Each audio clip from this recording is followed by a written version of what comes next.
Hello বন্ধুরা, এটা সাইনের হাউজিং রাবার কিট চেঞ্জ করব। তো গ্যারেজে বসে কিভাবে হাউজিং রাবার কিট চেঞ্জ করতে হয় এই নিয়ে এই ভিডিওটা বানানো। বা ভিডিওটা দেখুন, আপনাদের অবশ্যই ভালো লাগবে আশা করি। তো যদি ভালো লাগে তাহলে একটা লাইক শেয়ার অবশ্যই করবেন। তো আমরা এটা দেখে নিচ্ছেন হাউজিং। এবার দেখাচ্ছি এটার উল্টো দিকটা। এবার এটাকে দেখাচ্ছি যে এটা কতটা প্লে আছে। প্লেটা দেখুন, অনেকটা প্লে আছে। প্লে কিন্তু একটা মারাত্মক আওয়াজ আসে, যেটা আপনারা বুঝতে পারবেন। যা মানে মিস্ত্রি হলে সেটা অবশ্যই ধরা সম্ভব। তো যাই হোক, এবার হাউজিংটাকে আবার গ্রাইন্ডার দিয়ে যে রিপিটের জায়গাটা আছে সেই জায়গাটাগুলো রিপিটের জায়গাটা কেটে দিচ্ছি, কারণ রিপিট বার না করলে হাউজিং রাবার লাগানো সম্ভব হবে না। তো আমরা প্রথম গ্রাইন্ডার দিয়ে এটা করে দেখাচ্ছি। এর আগে কিন্তু আমরা ড্রিল করে দেখিয়েছিলাম।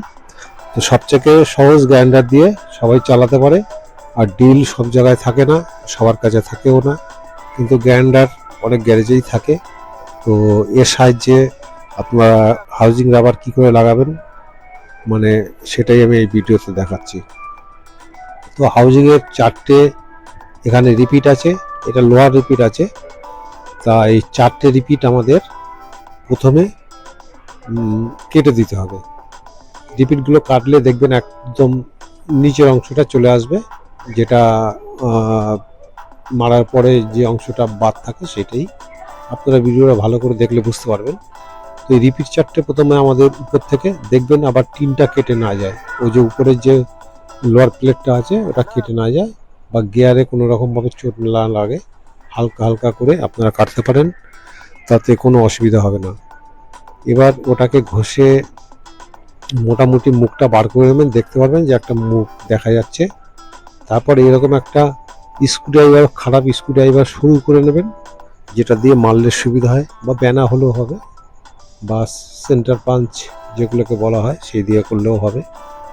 তো এইগুলো মেরে 4টে মেরে বার করে দিতে হবে, আরামে বেরিয়ে যাবে।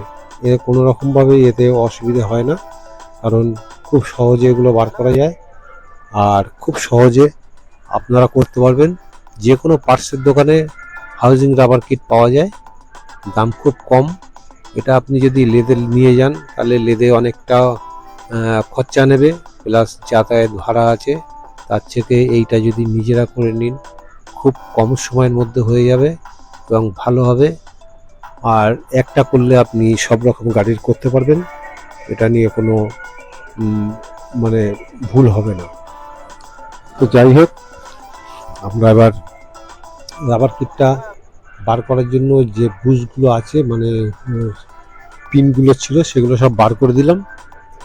এরপর আমরা এটাকে মুছে নিচ্ছি ভালো করে, কারণ এতে অনেক রকম নোংরা ঠোংরা থাকে, তিলকালি নোংরা হ্যান ত্যান এগুলো জমে থাকে, সেগুলো আমরা আগে পরিষ্কার করে নেবো। এটা পরিষ্কার করার জন্য আমাদের কাপড় দিয়ে পরিষ্কার করলেই হয়ে যাবে, এর কোনো ঝামেলা নেই। আর এটা হলো মেন, এটাকে আপনারা যেরকমভাবে খুলবেন সেটা মনে রাখতে হবে, সেরকমভাবেই লাগাবেন। হয়তো সাইনেরটা এই যে গিয়ারটা বাইরে আছে বলে বোঝা যায়, সাইন ইউনিকর্ন এইসবের বোঝা যায়, কিন্তু অনেক গাড়ির আছে গিয়ার থাকে না, সেগুলো কিন্তু একটু বুঝতে অসুবিধা হবে, সেগুলো মার্কিং করে নেবেন। তো যাই হোক, আমাদের হাউজিংটাকেও পরিষ্কার করে নিচ্ছি। কাজ সবসময়ের জন্য পরিষ্কার করে নেওয়াই ভালো, পরিষ্কার করলে খুবই সুন্দর লাগে এবং ফিনিশিং পাওয়া যায় ভালো, আর তাতে কাজে আরাম আছে। তো যাই হোক, আমরা এটা পরিষ্কার করে নিচ্ছি। এবার আমরা হাউজিং রাবার এতে ফিট করব। তো হাউজিং রাবার ফিট করার জন্য আমরা মার্কেট থেকে একটা কিনে নিয়ে এসেছি। রেটটা বলা সম্ভব না, কেননা এটা অনেক গাড়িওয়ালারাও জেনে নিলে হয়তো ভাববে এরা একটু পয়সা নেয়, যার জন্য আমাদের এটা দামটা বলা সম্ভব না। কারণ এটা যদি লেদে নিয়ে যায় অনেক বেশি পয়সা নেবে, কিন্তু এটা গ্যারেজে হলে কম পয়সার মধ্যে হয়ে যাবে, এবং আপনিও দুটো কম পয়সা গাড়ির মালিকের কাছ থেকে নিতে পারবেন, তাতে উনি খুশি হবে। তো যাই হোক, সেটা আপনার ব্যক্তিগত ব্যাপার, কিন্তু আমি যেটা বলছি সেটা মনোযোগ সহ ভালো করে শুনুন। এই রিপিট করাটা কিন্তু খুব একটা কষ্ট না, আর খুব ঝামেলাও নেই। একবার যদি আপনাদের হাতে এসে যায় তাহলে কোনো ব্যাপারই নেই। আর এটা যদি আপনি বুঝতে না পারেন তাহলে একটা কাজ করবেন, অনেক সময় দোকানে মানে গ্যারেজের মধ্যে হাউজিং চেঞ্জ করা হয়, একটা হাউজিং চেঞ্জ করা মাল রেখে আপনারা নিজেরা চেষ্টা করুন, অবশ্যই সফল পাবেন। আর এটা আমার আমার কথা বলছি, যেটা আমি আপনাদের বলছি এটা ভালো করে আপনি চিন্তা ভাবনা করে দেখুন। একবার ভয় পেয়ে লাভ নেই, ভয় যে পায় সে কিন্তু পিছিয়ে যায়। ভয় পাবেন না, আগেই যান, ক্ষতি হয় হবে, তাতে এমন কিছু পয়সার ড্যামারেজ হয় না। তার জন্য বলছি কাজ শেখার চেষ্টা করুন, আমার মনে হয় খুবই ভালো হবে। আমি কিন্তু একটা মিস্ত্রি, আমি এসব নিজেই করি, কারণ আমি কোনো কাজে ভয় পাই না। যা হবে হবে, কিন্তু কাজ আগে শিখতে হবে। ভুল না হলে কাজ শেখা সম্ভব হয় না, আর ভুল না হলে কোনোদিন সেই কাজে আরাম নেই, কারণ ভুল হলে অভিজ্ঞতা আরও বাড়বে। একটা জিনিস মাথায় রাখবেন। তো যাই হোক, হয়তো কথাগুলো শুনতে খারাপ লাগছে, কিন্তু এটাই বাস্তব জিনিস। আমি আমার নিজের গ্যারেজের সব কাজ নিজে করে নিই, বোরিং থেকে ভ্যালভ গাইড সব যাবতীয় নিজে করি। আমি বাইরে কোনো লেদে কাজ দিই না, যার জন্য আমার কাছে ইঞ্জিনের কাজটা বেশি আসে। তাই ইঞ্জিনের কাজ অত ভিডিও লম্বা করে দেখানো সম্ভব হয় না, আমরা এক এক করে কেটে কেটে দেখাই। তো যাই হোক, আমাদের এই রাবার কিট বসানো হয়ে গেল, স্প্রিংটাও বসানো হয়ে গেল, দেখে নিলেন। তো এবার আপনাদের একটা কিছু নিয়ে নিতে হবে গোল দেখে, এর উপর রিপিটটা রেখে মারার জন্য। সেটা আপনারা গোল টাইপের কোনো যা কিছু হলে হবে, রেখে এর উপর দিয়ে আস্তে আস্তে প্রথমটাকে হালকা হালকা করে ঠুকে নিতে হবে, তারপরে দ্বিতীয় একটা ঢুকাতে হবে। রিপিট একটা মেরে বসিয়ে দিলে কিন্তু গন্ডগোল হয়ে যাবে, পরে এগুলো ঢোকানো সম্ভব হবে না। একটা রিপিট বসিয়ে 4টে রিপিটই আপনাকে ঢুকিয়ে নিতে হবে, হালকা হালকা করে ঠুকে। একটা ঠুকলেন আর একটা লাগাবেন, একটা ঠুকলেন আর একটা লাগাবেন, এরকম করে চারটে লাগিয়ে নেবেন।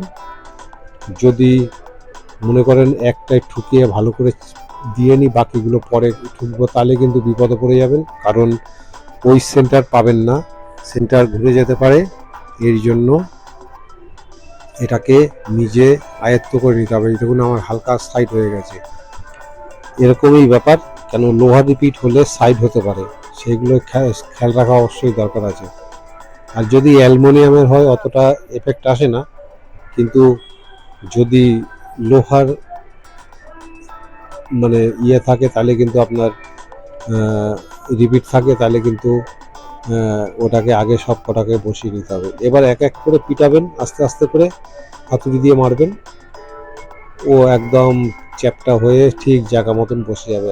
আপনার নতুন যেরকম ছিল সেরকম নতুনের মতন হয় না, কারণ হলো নতুনগুলো মেশিন দিয়ে প্রেসারে মারা হয়, ওরা একদম মানে সিস্টেম হিসেবে থাকে। আমাদের তো আর সেটা হবে না, যেটা লেগ থেকে যেরকম করে দেয় সেরকমভাবে আপনি করতে পারবেন রিপিটগুলো খুব সহজে এবং খুব ভালোভাবে মারলে তাতে কিন্তু সুবিধা হয়। যাই হোক, আমি একটা কাজ কমপ্লিট হয়ে গেল, এবার দ্বিতীয়টাও প্রায় কমপ্লিট হয়ে গেল। দেখুন একদম বসে গেছে, ওটা লম্বা হয়েছিল বসে গেছে। এরকমভাবে ভালো করে মারতে হবে যাতে কোনো রকম ঢিলে না থাকে। তো এই করে আমাদের 4টেকেই মারতে হবে। দুটো হয়ে গেছে, এটাও দেখুন বেরিয়ে আছে মাথাটা। এবার কিন্তু মারলে কিন্তু এটা আস্তে আস্তে আস্তে আস্তে করে বসে যাবে, কারণ এগুলো খুব টেম্পার কম থাকে, যার কারণে মারতে গেলে কোনো অসুবিধা হয় না। যাই হোক, হালকা হালকা করে আস্তে আস্তে ঠুকুন, খুব জোরে মারতে হবে না, হালকা মারলেই হবে।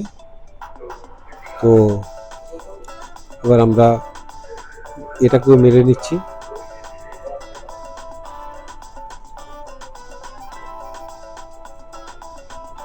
আস্তে আস্তে করে ঠুকছি।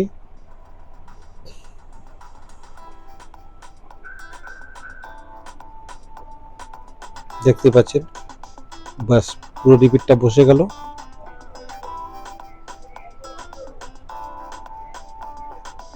এখানে এই রিপিট মারতে কিন্তু কোনো সমস্যা নেই, আর হাউজিং রাবারটা পাল্টানো, কারণ সাইনে প্রচুর পরিমাণে খারাপ হয়, দেখবেন প্রচুর পরিমাণে খারাপ হয় হাউজিং, কারণ এর স্প্রিং যেটা আছে খুব কমজোরি। রাবারের তো এখানে কোনো ভূমিকাই আসে না, রাবারটা শুধু সাপোর্ট রাখে, যাতে লোহার সঙ্গে যদি অ্যালুমিনিয়াম লাগে সেটা কীভাবে ফেটে যেতে পারে। রাবার এই কারণেই দেওয়া, যাতে প্রেশারটা না পায়, প্রেশার পেলে কোনো ক্ষতি না হয়। কিন্তু এখানে রাবারের ভূমিকা আছে, কিন্তু অতটা নয় যতটা আমাদের স্প্রিংয়ের ক্ষমতা রাখে। দেখবেন এক একটা ফরেস্ট চ্যাম্পিয়ন গাড়িতে, আগেকার গাড়িতে, ক্যালিবার গাড়িতে, এদের স্প্রিং প্রচুর পরিমাণে মোটা এবং হার্ডি, ওর কখনোই হাউজিং করতে হয় না।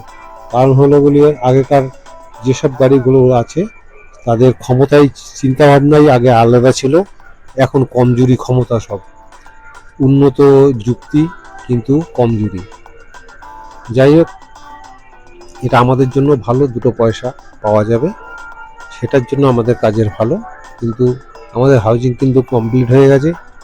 দেখুন, এবার আপনাদের দেখাচ্ছি হাউজিংটা রিপিটটা করা কীভাবে হয়েছিল, ভালো করে দেখে নিন। কোনো রকম ট্রাবল নেই, একদম স্পেশালভাবে করা। ভিডিও ভালো লাগলে লাইক শেয়ার করবেন। Thank you.